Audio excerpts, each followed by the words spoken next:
Hey guys, thank you for choosing to watch my channel today. My name is Ebony Logan. I am single and seeking. You must be a seeker because you've come to this page. This is my second video and I am going to share how I made marriage my God. You say, how can you make marriage your God? Well, stay tuned.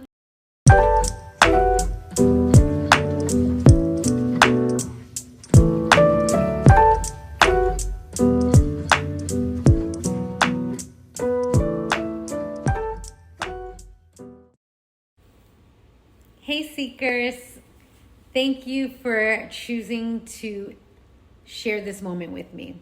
I have to share some more deep stuff and I'm okay with that. So if you're okay with it, then I'm gonna get into it. If you have not subscribed, please subscribe, like, comment, and share. It's important that you share because this is what this is all about. Hopefully it'll help them to meet Yahweh one day and through his son Jesus Christ. So please subscribe, like, comment, share, and let's get started. So my mom ended up marrying this man who she really cared about. And she would only date men who could actually provide for us, who can provide for, because she was raising 3 girls by herself. Like, first of all, I'm a twin, so she had two kids that she was raising at the same time, and then one that she had just had like a year and a half before she had the twins. And then her and my dad had split because she didn't play that. She didn't play like you about to mistreat her and she's raising kids, and she didn't play that. So she was like, she told my dad, hey, we not doing this no more. And she set herself up to where she would raise her kids by herself. And so I noticed that she would only date guys who can provide for us. And I thought that was super dope, because why would you want to choose men who are going to bring you down, you know, but at the same time, that comes with something. If it's not done right, if it's not done right in the Lord, it comes with, you get a provider and you get a cheater. You get a provider and you get a weirdo. That was her story. So the guy introduced us to Christ. Like, growing up, we didn't even know. We grew up to dancing in front of adults, being their entertainment, and dancing to Luke. Pop that coochie. Excuse my, I'll do a censor, but yeah. And Second to None, you know, DJ Quick, you know, my mom rolling in her 5.0, like we on a roll, like driving to Vegas, and she, you know, my auntie the same way. We listening to oldies, you know, if you play your cards right, you know.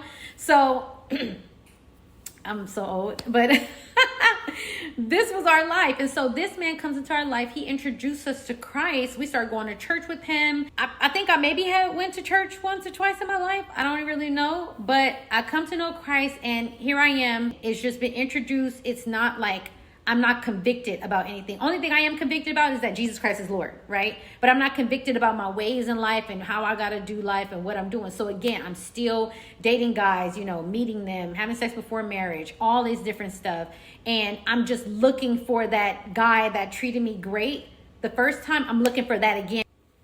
By the way, my mom is a young mom. She don't have no idea either. Her parents didn't grow her up in Christ either. So again, I had to look at her life and see, where did she come from? How did that, you know, how was it that she raised us this way and didn't know? She didn't know.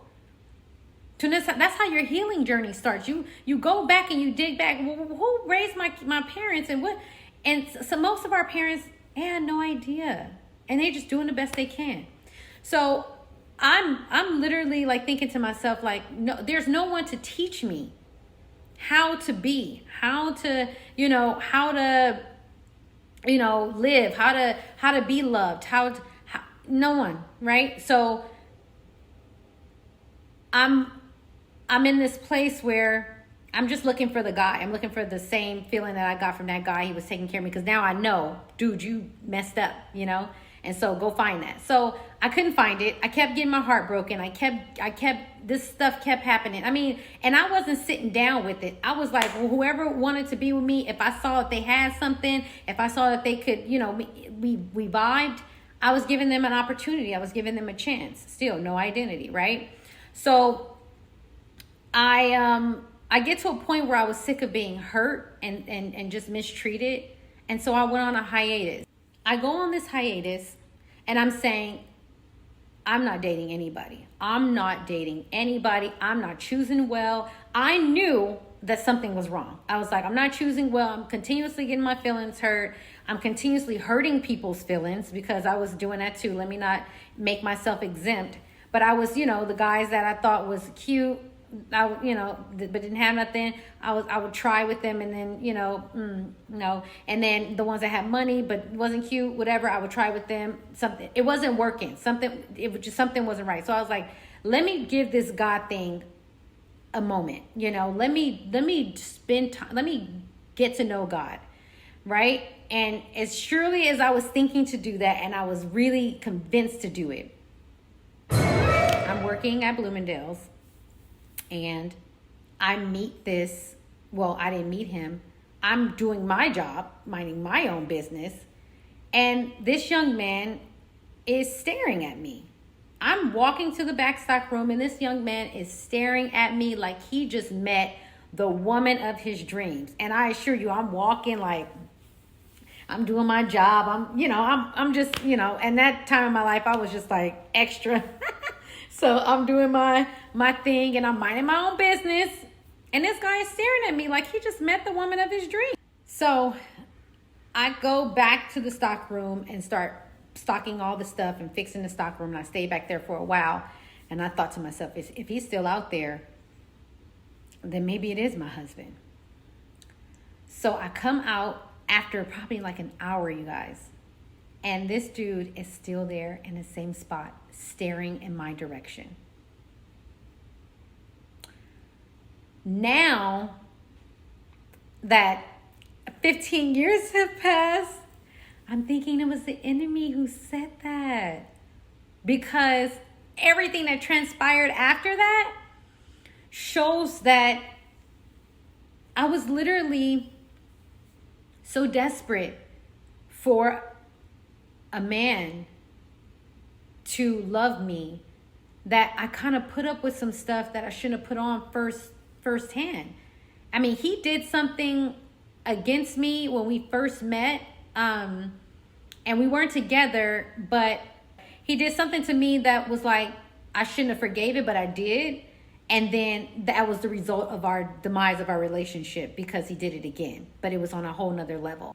I held on to the fact that I told my daughter's father that you're going to become a disciple. It's all about how long you're going to make God wait and how long you're going to make me wait. So this whole time I was waiting on him to say, I'm tripping. I love her so much. I want to be with her. I want to be with my daughter. Instead, like any other man would, that is like, girl, I'm done. I don't want to follow your God. He said, I don't want to live this life with you. I don't want to follow this God. And he said, yeah, that's not how I want to live my life. And I was like, dang. So what that translated to me was that I don't love you enough to follow this God and to be with you and my daughter. And so, again, broken. My heart is broken, but at the same time, I'm using God I'm praying that he, kind of like on some witchcraft type of stuff. I hate to say that, but it is. I was praying to God to change his heart for me, to come be with me, to love me, to be a family with me, not so that his soul can be saved. I was praying for his soul to be saved, but if I can really be honest, it was, he needs to be with me. He needs to be with me through you because I don't want him hurting me anymore. And God surely showed me that and was continuously showing me that, but I didn't get it until eight years later.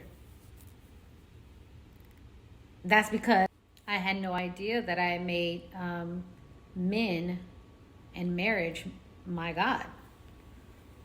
The desires can bring forth this hunger and thirst.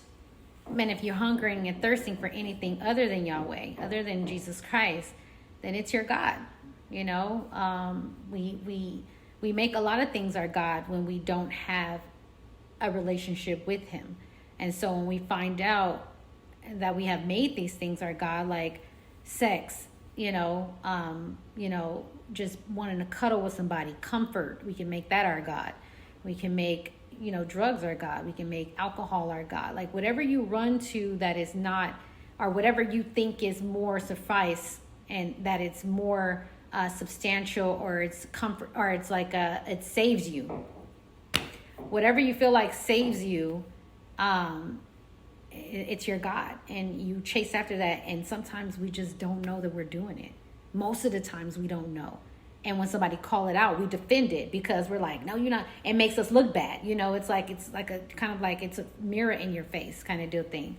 And so for many years, even after the 8 years of him telling me, like, you have made this man your God, you have made this relationship your God, I'm not. I would start to cry out and ask God to change my heart, change my heart, change my heart, please, Lord. I don't want to desire after these things. I don't want to want these things over you. They're not sufficient. None of them are trustworthy. None of them are true. None of them give me what you give to me. I remember feeling like one time in my life around that time, I was like, I'm just going to focus on God. I'm not going to worry about da-da-da. And I had the most joy. It was the purest joy ever in life. And I was doing well. And then I ended up meeting somebody. Of course, I didn't make them my boyfriend or anything, but I was liking them, and then it didn't work. And every time something like that will happen where I would meet somebody and it didn't work, I will always feel like, God, why are you doing this to me? Why this didn't work? Why am I not enough?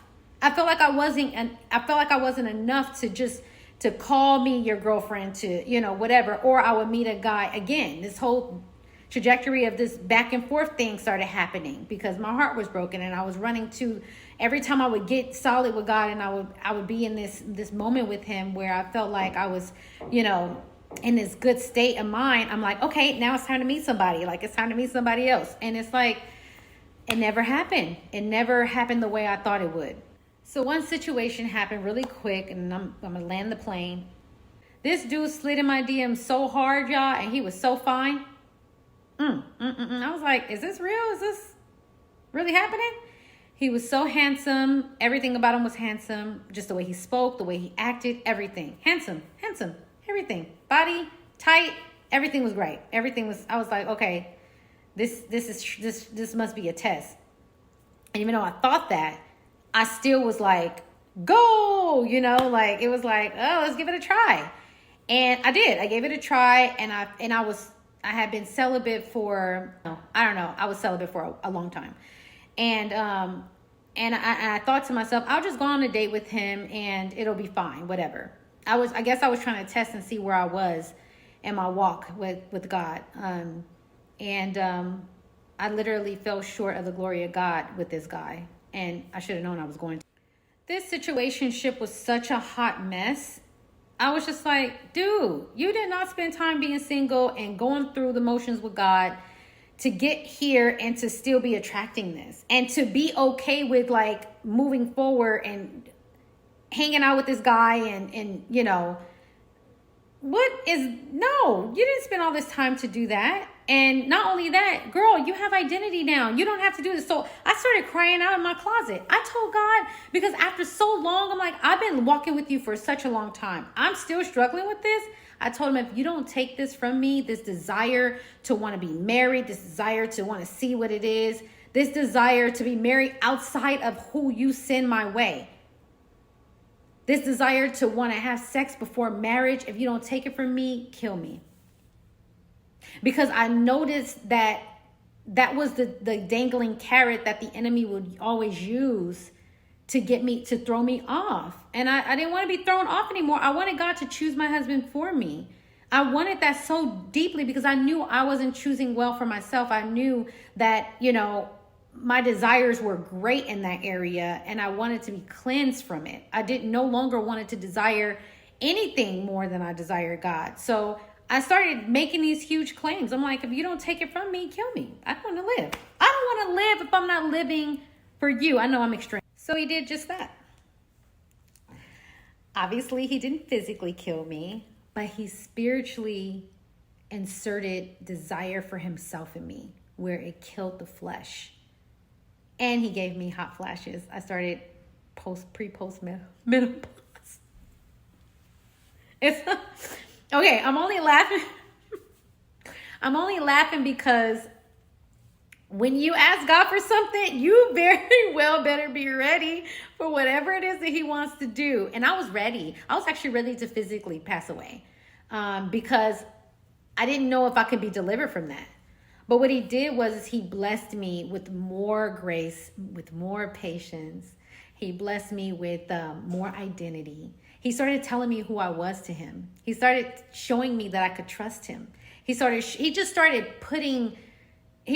running my cup overflow when it comes to spirituality. Like he just started welling up in me and dwelling in me. I mean, just so many things that I'm gonna share with you guys. But just to share with you, like he showed me, first of all, that it was idolatry, that I was idolizing marriage, and that I was making men a god to me because I didn't have that initial relationship when I was younger. And then he showed me that he was to be worshiped in that way. Is there something in you that feels like you have been chasing after these things while you're holding God's hand, and you're also holding this as well, and you're like, I want this, God, so give this to me, and I'm not going to do your will until you give this to me? Because sometimes we feel like that, like, well, how am I supposed to worship you, or how am I supposed to do these things and you won't give me what I need, and I felt like that. So, Jesus Christ is a fulfillment of all these things, you guys. Like, I know that it sounds cliche, and I know that it is kind of like this nuance, in the world is like, good or evil, whatever. But I am telling you, try him. Like, try him and be joyful in your singleness so that you can choose well for you. When you have other gods and you have other vices, other things that take the place of him, it is hard for you to really transition into this person that he needs you to be for his glory and for his will. We're here to do his will. And if we're not doing his will, we're doing the other one's will. We're doing another will for somebody else that's not going to plant us in eternity in heaven. And that's where I want to be ultimately. That's what this is all about. It's all about God created us for himself, period. And if we can get that and be okay with that, then we are ready. We're ready to move on. We're ready to not have any other gods, any other false gods, lowercase g gods, because they're really not real gods. God is God. I am is God. And he's the one that will make it happen for your good and for his glory. He won't make it happen just for his glory, and then you left kind of stuck. No. So I think more than anything, sit down with God and see, what are you worshiping outside of him? Because once I found out, I said, listen, you either kill me or you get me straight. And he got me straight, and I'm grateful for that. And let me tell you this though. You have to continue to seek him, because once you stop seeking him, then you start looking like this and like this. And when you do that, that's when you get back, and this happened to me before. So I'm learning to keep my head straight. And so let's keep our heads straight, seekers, and let's seek the one true King. Thank you guys for seeking with me today.